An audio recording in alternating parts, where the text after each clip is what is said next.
Does any country tell America what it can or cannot do? No. Does any country stop America from adopting laws even when they are evil and destructive? No.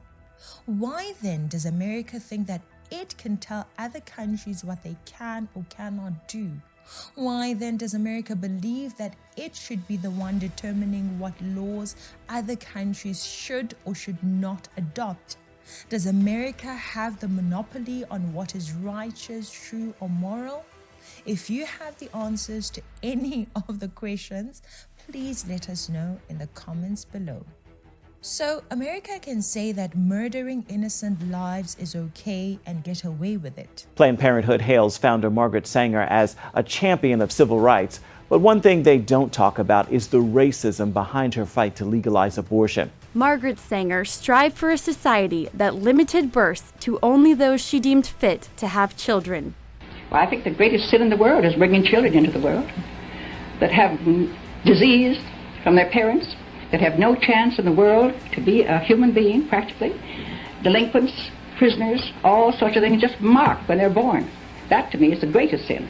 Many pro-choice advocates see her as a hero, but critics call her a racist eugenics promoter who targeted black communities with her Planned Parenthood clinics.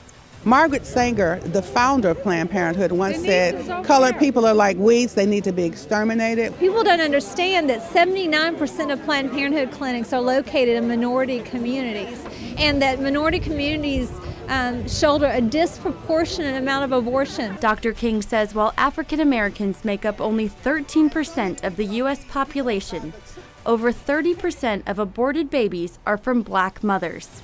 Under the veil of secrecy and deception, 60+ million babies have not been born because they were aborted legally since '73. 1/3 of that population belong to the African American community. We first visited the new clinic in August. The sensitive project was being built in secret under the code name Alaska. The 18,000 square foot building cost nearly $7 million to build. Planned Parenthood estimates the new office can handle up to 11,000 patients a year. The clinic is only miles from the Missouri border. It's positioned to accommodate patients from nearby states with strict abortion laws. In the last 2 years, the number of women crossing the Illinois border for abortions has more than doubled. America supports women's rights, but if a man dresses as a woman, proclaims to be a woman, he's allowed to take away the opportunities of women who have worked hard for most of their lives to become Olympic champions and even models, and America gets away with this.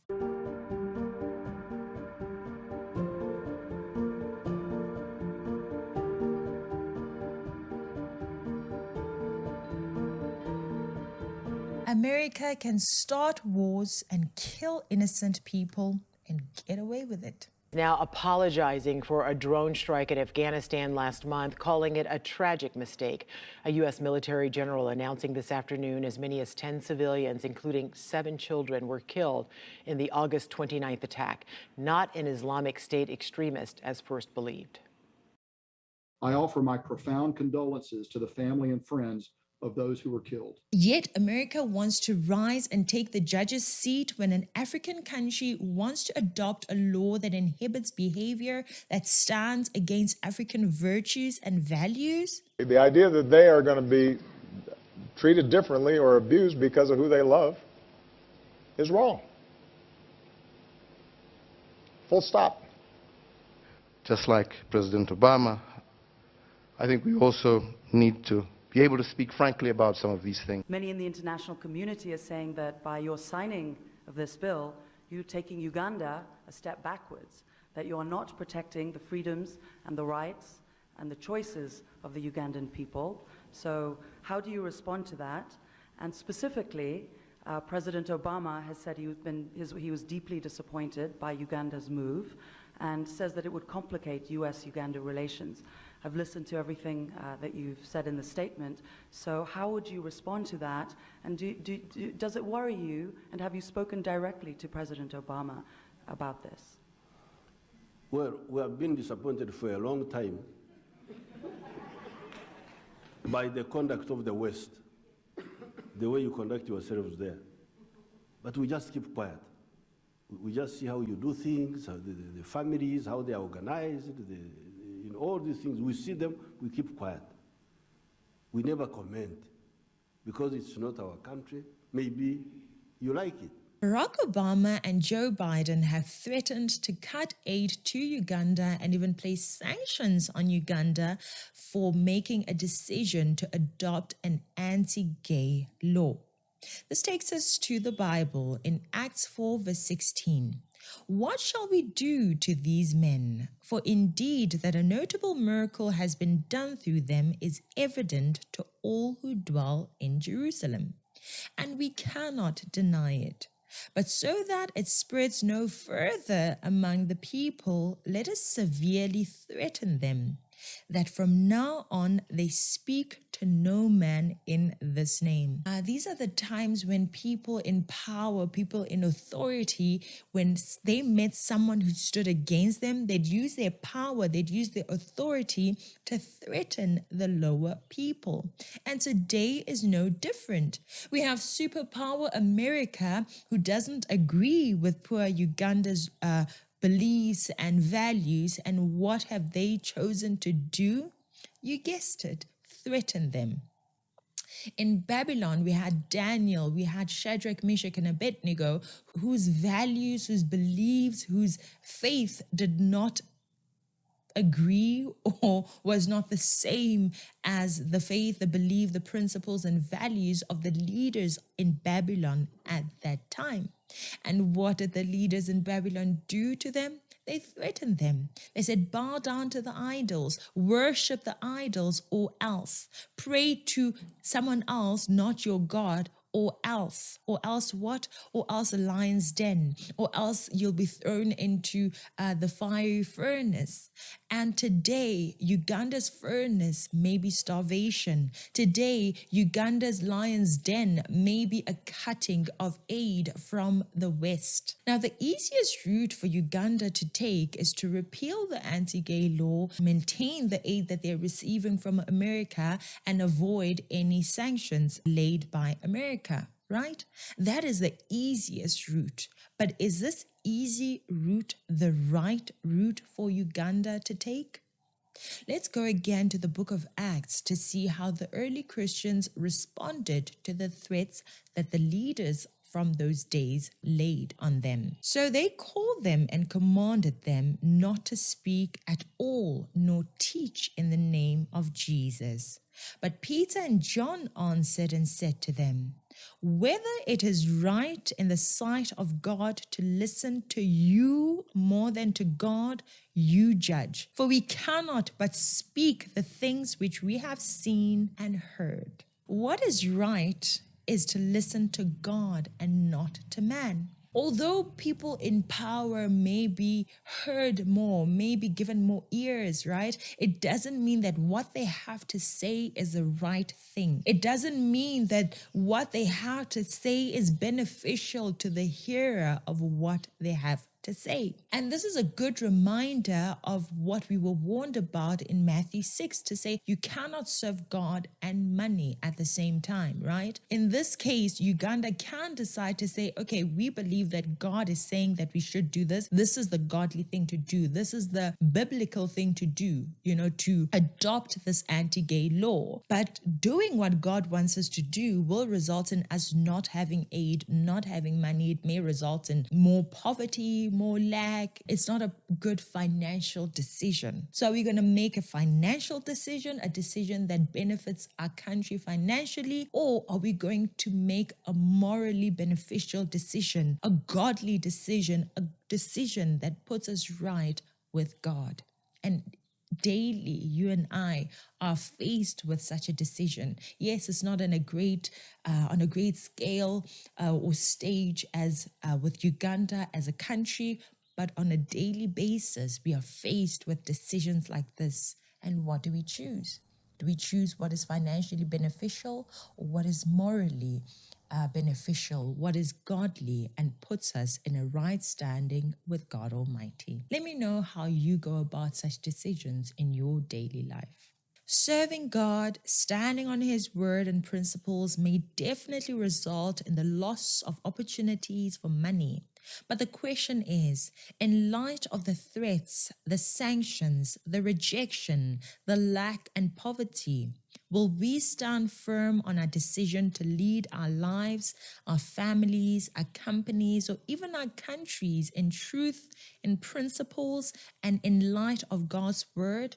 Or will we buckle under pressure and bend the knee to evil ideologies and ways of living simply because they will result in a better bank balance, in more resources and opportunities? Mark 8 tells us, when he had called the people to himself with his disciples also, he said to them, "Whoever desires to come after me, let him deny himself and take up his cross and follow me.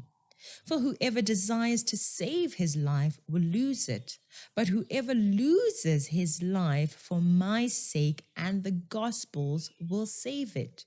For what will it profit a man if he gains the whole world and loses his own soul? Or what will a man give in exchange for his soul?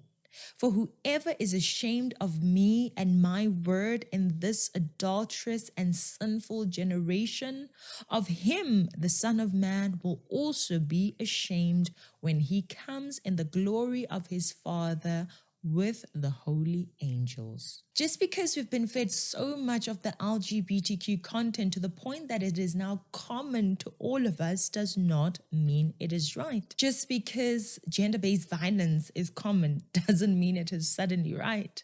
Just because murder is common does not mean it is right. Just because home break-ins are common does not make them right. Right? And the people practicing such behavior, let's speak to the people practicing gender-based violence. They can say, you know what, guys, I was born like this. I just feel right when I sexually abuse a woman or a child. I don't feel right when I don't do it. And even if they feel this way and they're right, like they're not lying, even if they genuinely feel this way, does not mean that we suddenly now say, oh, because you feel this way, because you were born this way, because this is right to you, because you can't be happy unless you sexually abuse a child, unless you beat up your wife, then I suppose you should just do it. You should go ahead, man. Go ahead. We love you. We care for you. And because we know that this is who you are, then go ahead and abuse these women and children. We don't do that. We do not do that, right? The fact that you think or feel you were born a certain way does not mean that is the way for you to be. If I think or feel like I am a car, that doesn't mean that I am a car. I don't have wheels. I don't have an engine. If I try to act like a car and just get into the freeway to drive with other cars, I will certainly die. If I begin to consume car oil and fuel or diesel like a car, I will die from that. You know, it may not be immediate death, but it is definitely, most certainly destroying me. Why is it that when children start saying, "Mommy, I'm a dinosaur," we don't believe them, but when an old man says, "Everyone, I'm a woman," we suddenly just believe them? It is the same thing. It is the same thing. We know that a child is not a dinosaur. We allow them to play like they are because we know that at some point they'll know that actually I'm not a dinosaur. But somehow it's like that logic is just thrown out the window when old men and old women or young men and young women decide to say that they are the opposite gender. And if you haven't heard the name Desmond Napoles, get ready for this trailblazing 11-year-old drag kid who RuPaul is calling the future. His bravery is inspiring so many. We're going to talk to him in just a moment. I am Desmond. I'm 11 years old, and I like pizza, trains, and drinking root beer since it's caffeine-free. I also do drag, and I love to put on makeup, dresses, and wigs, and of course, jewelry if necessary. My full drag name is Desmond is Amazing. I feel very happy to have a mom that accepts me. It really touches me deeply that there are other children out there that he's reaching and they're listening to him and he's influencing them. I'm very proud of him. I'm proud that he's found his path so early. Please welcome Desmond Napoles, a.k.a. Desmond is amazing.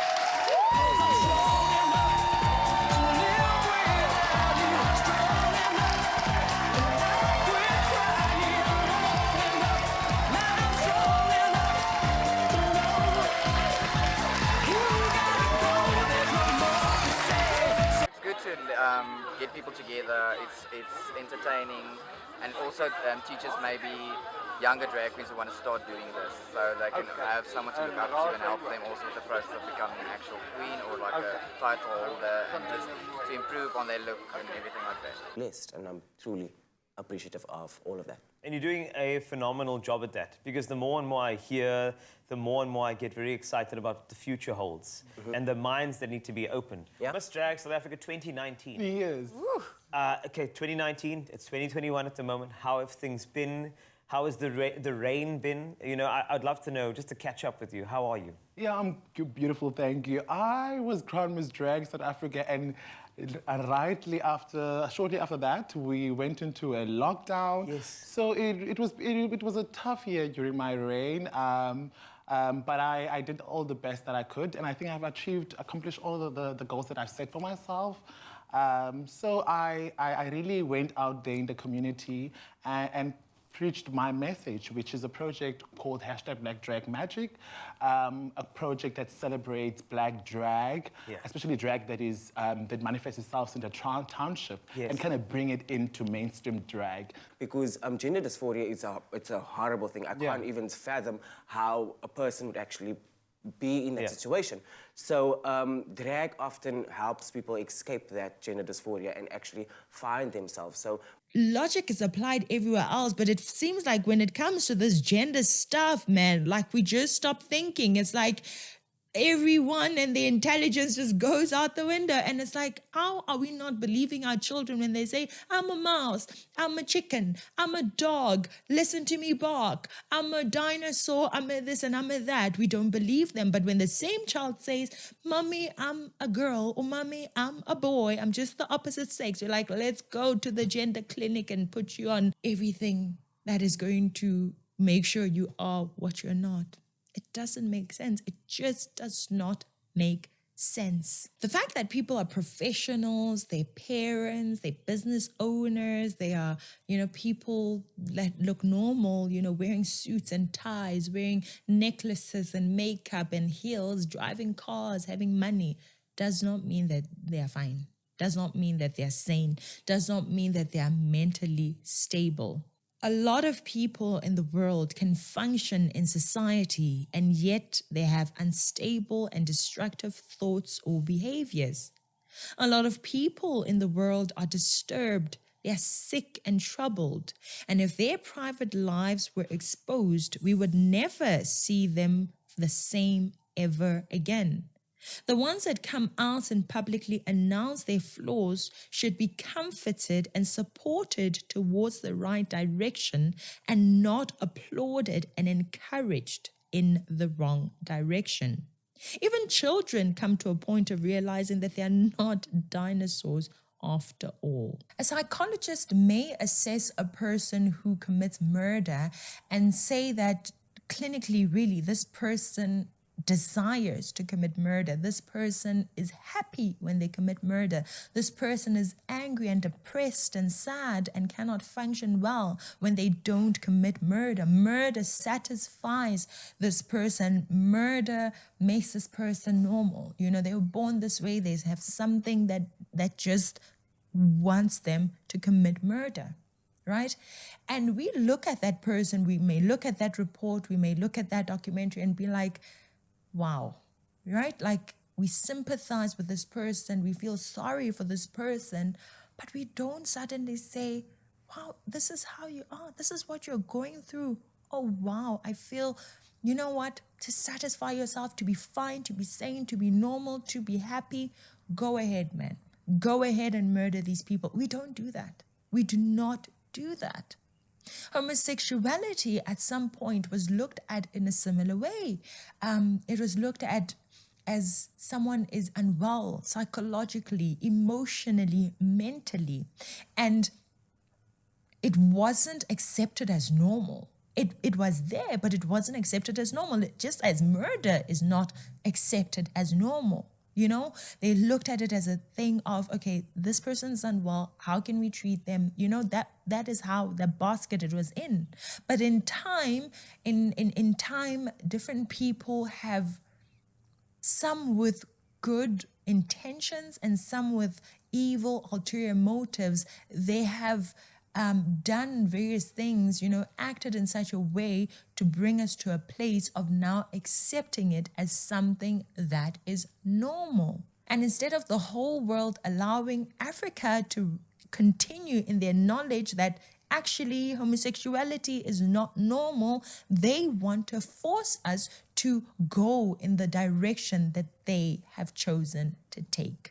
Take a look at this. 1973, which by the way is only about 50 years ago if you think about it. Ready? The American Psychiatric Association removes homosexuality from its list of mental disorders. That means in 1972 being homosexual was a mental disorder. This ain't 200 years ago, folks. This is just 50 years ago, when we, the health professions, used to think it was a mental disorder to be gay. And in spite of all the efforts by the West to deny the fact that homosexuality is not what they say it is, despite the fact that they want to deny Africa of its right to not conform to insanity, but rather stand and hold on to sanity, Africa still knows that this is not normal. Africa still knows that no, right? Regardless of what the West, of what America, of what anyone else says and does and tries to make common, Africa still knows that it's not right. I've watched tens, if not hundreds of hours of movies, of documentary on people like Ted Bundy, Ed Camper, Jeff Dahmer, who, and many others who desired murder, who murder to them was normal, right? And I watched with a desire to find out why, you know, why. And just before anyone twists this and twists my words and everything, I am not saying that people who practice homosexuality, who have homosexual desires, are the same as murderers. I'm not saying that, but what I'm getting at is that they too have spiritual, psychological, mental, emotional, biological, and many other kinds of problems, right? And we should be investing time, like the way people are making documentaries and interviewing these people to understand, why did you murder? Ed Camper, what was happening? Jeffrey Dahmer, what was happening? Ted Bundy, what was going on in your brain? Was it biological? At what age? You know, we should be investing the time and the resources to investigate the causes and the solutions to homosexual desires and behaviors, instead of taking time and money and investing it in shoving this down people's throats, in causing people to believe that a lie is a truth, you know, in believing that a man is a woman and a woman is a man, and, you know, in this whole mix. Let us do the necessary. We're not going around and saying, hey guys, accept the murderers, accept it. No one does that. But instead, we're doing the necessary. We're doing the research to find out what is wrong and to find out how we can help the people born, or whenever these desires for murder come in, we want to help them. We want to understand in order to give them the solution after understanding the cause. And I think we ought to be doing the same with the people with homosexual desires. Right? To say, okay, so you're 2 years old, or you're 12, or you're 20, or you're 50 with children, and you're saying you want to be a woman. Let's investigate. Let's find out what the cause is. Let's find out what the solution is and bring the solution to everyone, instead of constantly making us see these people everywhere with the desire and intention to help cause us just accept it all. Right? What do you think? Do you think that we should be investigating the causes and the solutions, or we should just be, advocating and bringing the awareness to make us accept what is abnormal? Let me know in the comment section below, please. If America wants to call good evil and evil good, if America wants to put darkness for light and light for darkness, if America wants to put bitter for sweet and sweet for bitter, it still does not make it so. It still does not make it right. It still does not mean that we should embrace that confusion. Romans 12 verse 1 tells us to not conform to the pattern of this world, to not conform to the pattern of America, to not conform to the pattern of the West, but be transformed by the renewing of our mind. Then we will be able to test and approve what God's will is, His good, His pleasing, and His perfect will. I hope that even when we are faced with threats of sanctions, threats of cutting aid, threats of the lion's den, threats of the fiery furnace in different forms, we will not conform to the insanity. We will not conform to the standards of this world, of America, of Babylon, but we will continue to be transformed by the renewing of our mind. We will continue to stand in boldness and confidence, calling evil, evil, calling bitter, bitter, calling darkness, darkness, calling wrong, wrong, regardless of the consequences that await, right? Again, just in case it's not clear, I am not against the person who is feeling homosexual, the person who is struggling with homosexual desires. I'm not against you as a person, but I am against homosexuality. I am against the act, just as I am not against myself when I'm angry and impatient. But I do know that it is wrong for me to be angry. It is wrong for me to be impatient, right? I am against the impatience and the anger. I pray against the impatience and the anger. I don't pray against myself. I still love myself. In like manner, I still love you as a person, but I definitely hate the homosexuality. And I hope that you get it. I hope that you really get it and you look beyond the person, but you look at the act. We don't hate Ed Kemper. Oh, I don't hate Ed Kemper. I don't hate Jeffrey Dahmer. I don't hate Ted Bundy. If anything, I feel sorry for them. But I'm not for murder. I'm absolutely not for murder. And this is how we ought to look at this whole thing. We look at the act as a problem, not the person.